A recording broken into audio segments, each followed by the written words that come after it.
नमस्कार, मैं हूं प्रदीप कुमार। आप देख रहे हैं पॉलिटिकल आइडिया। पॉलिटिकल आइडिया के आज के इस अंक में आप सभी दर्शकों का बहुत बहुत स्वागत है। मित्रों, बिहार में विधानसभा चुनाव के लिए रणभेरी बजी हुई है।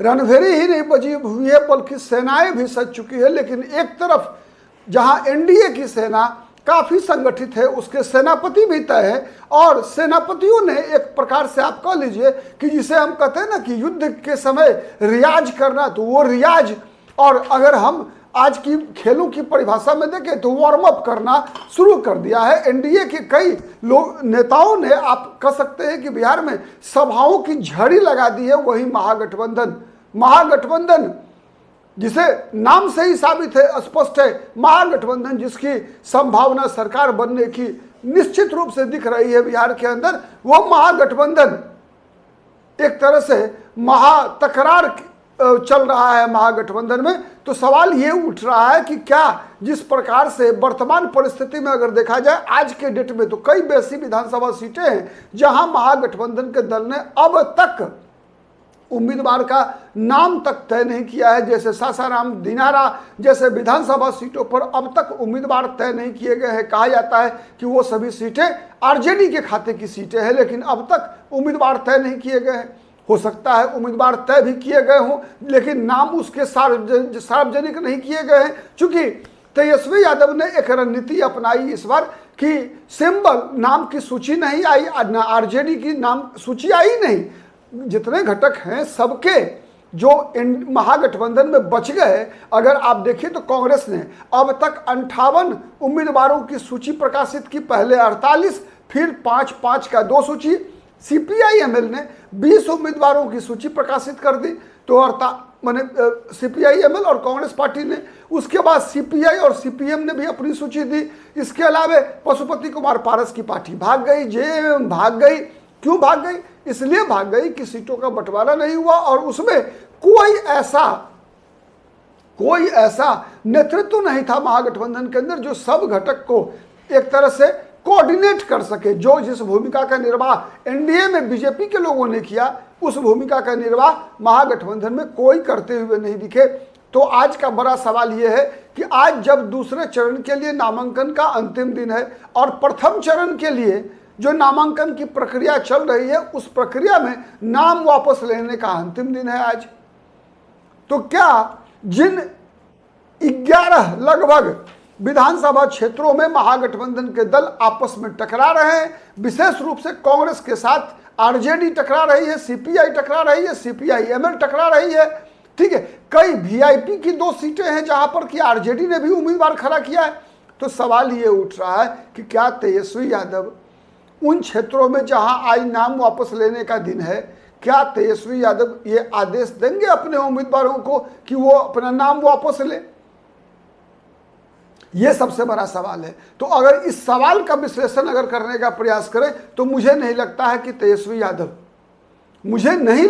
तेजस्वी यादव शायद अपने उम्मीदवार को नाम वापस लेने का आदेश देंगे। न खुद अपनी पार्टी के, बल्कि जो कम्युनिस्ट पार्टी के जो उम्मीदवार अलग अलग विधानसभा क्षेत्रों में जो एक तरह से फ्रेंडली फाइट के लिए खड़े हैं, कांग्रेस के खिलाफ लड़ रहे हैं, वीआईपी के खिलाफ भी उम्मीदवार है, ये अगर आरजेडी के अलावे भी सीपीआई, सीपीएम या सीपीआई-एमएल के उम्मीदवार हैं, वैसे सीपीआई-एमएल के उम्मीदवार कांग्रेस के खिलाफ केवल एक सीट पर है, ठीक है। वो सीट है राजगीर। 1 मिनट में बता दूं आपको, केवल राजगीर विधानसभा सीट पर सीपीआई-एमएल कांग्रेस के खिलाफ लड़ रही है। इसके अलावा सीपीआई-एमएल किसी विधानसभा सीट पर जो है कांग्रेस के खिलाफ नहीं है, ठीक है। राजगीर सीट जो कांग्रेस के खाते की सीट है, वहां पर केवल सीपीआई-एमएल, इसके अलावा सीपीआई-एमएल कहीं नहीं है। लेकिन सीपीआई और सीपीएम तो है। एक विधानसभा सीट ऐसी है जहां पर कि वामपंथी दल का, मैं कहूं तो उनका नामांकन रद्द हो गया है। वो सीट है रोसड़ा विधानसभा सीट, ठीक है। रोसड़ा में जहां बीजेपी से वीरेंद्र पासवान चुनाव लड़ रहे हैं, ठीक है, उनके खिलाफ कांग्रेस पार्टी के बीके रवि उम्मीदवार है। वहां पर सीपीआई ने लक्ष्मण पासवान को उम्मीदवार बनाया, ठीक है। लक्ष्मण पासवान का लेकिन नामांकन रद्द हो गया है, ठीक है। ये आपकी जानकारी के लिए बताऊं। दूसरी विधानसभा सीट है और कुशेश्वर स्थान, ठीक है। यहाँ पर क्या हुआ है, यहाँ पर ये हुआ है कि जो वीआईपी के उम्मीदवार थे वो निर्दलीय घोषित हो गए हैं। ठीक है, तो ये दो परिवर्तन जो है यहाँ पर है, उनको निर्दलीय घोषित कर दिया गया है। ठीक है, तो ये स्थिति बनी है वहाँ पर।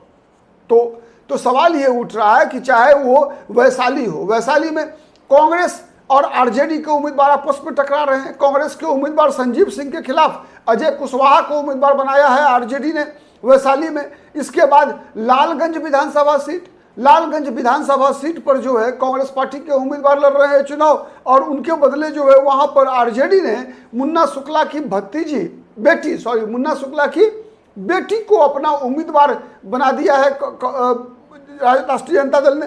ठीक है, तो ये कई सीटें ऐसी हैं जहां पर कि कुशेश्वर स्थान में अतिरेक कुमार लड़ रहे हैं जनता दल यूनाइटेड से। उनके खिलाफ जो है वहाँ वीआईपी के भी उम्मीदवार का गणेश भारती, उनका नामांकन उनको निर्दलीय घोषित कर दिया गया है। सिंबल में कुछ कमियां थी जिस कारण से गलती हो गई थी, क्षमा प्रार्थी हूँ इसके लिए। ठीक है, इसके अलावा चनपटिया विधानसभा सीट पर भी कांग्रेस और आरजेडी आमने सामने है। ठीक है, इसके अलावा वारसिलीगंज में कांग्रेस पार्टी के सतीश कुमार के खिलाफ राष्ट्रीय जनता दल ने अशोक महतो की पत्नी अनीता देवी को उम्मीदवार बना दिया है। ठीक है, तो इसी प्रकार से जो राजा पाकर विधानसभा सीट है जो कि विनिंग सीट है कांग्रेस पार्टी की, प्रतिमा देवी पासवान वहां से जीती हुई विधायिका है, उनके खिलाफ मोहित पासवान को उम्मीदवार बना दिया गया है। ठीक है, इसके अलावा जाले में तो नेगोशिएशन हो गया।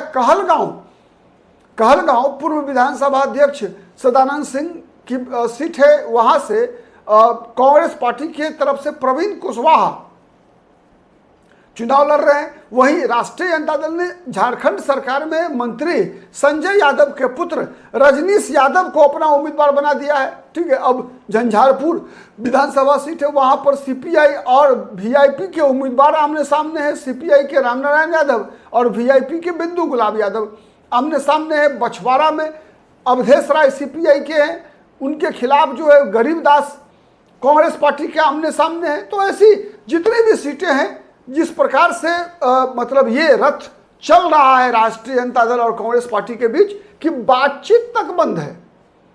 ठीक है, बातचीत भी बंद है, कोई कम्युनिकेशन नहीं है। इतना ही नहीं बल्कि राष्ट्रीय जनता दल के कुछ नेताओं के सह पर, राष्ट्रीय जनता दल के शीर्ष नेताओं के सह पर मैं बता रहा हूं, कांग्रेस में दो गुट आपस में टकरा रहे हैं। एक गुट का नेतृत्व कृष्णा अल्लावरू, राजेश राम, पप्पू यादव जैसे लोग हैं। दूसरे गुट में वो लोग हैं जो लालू यादव के नजदीक रहे हैं, लालू यादव से लगातार सत्ता लाभ लेते रहे हैं। तो ऐसे लोग भी कांग्रेस पार्टी में हैं। तो उन लोगों के रहते हुए ही जब इस सब तरह का खेल हो रहा है तो तेजस्वी यादव क्यों ना ये जो अपने उम्मीदवारों का नामांकन वापस कराएंगे, ये समझ से परे है। तो जो स्थिति बन रही है वो स्थिति का संकेत यही है कि आरजेडी और कांग्रेस के बीच संबंध बुरा हो चुका है। इसका असर चुनाव के परिणाम पर पड़ना तय है, लेकिन उससे भी ज्यादा परिणाम जो होगा देखा जाएगा, अलग विषय। लेकिन क्या अगर महागठबंधन हारती भी है तो क्या लड़कर हारती है या नहीं हारती है, ये बातें साबित होना है। तो ये बातें तो उसके लिए, और अगर मुझे लगता है कि अगर थोड़ा सा भी विवेक का इस्तेमाल करें, समझ से परे है मित्रों, कुछ बातें समझ से परे है। आश्चर्य लग रहा है कि ऐसी परिस्थिति में जब जितने भी सर्वे हैं, जितने भी ओपिनियन पोल है, हर ओपिनियन पोल सर्वे में तेजस्वी यादव मुख्यमंत्री बनते हुए दिख रहे हैं। जितना आक्रोश नीतीश कुमार के खिलाफ है, फिर भी इस प्रकार की स्थिति बिहार के लिए तो दुर्भाग्यपूर्ण है। नहीं, आज के लिए इतना ही। बहुत बहुत धन्यवाद।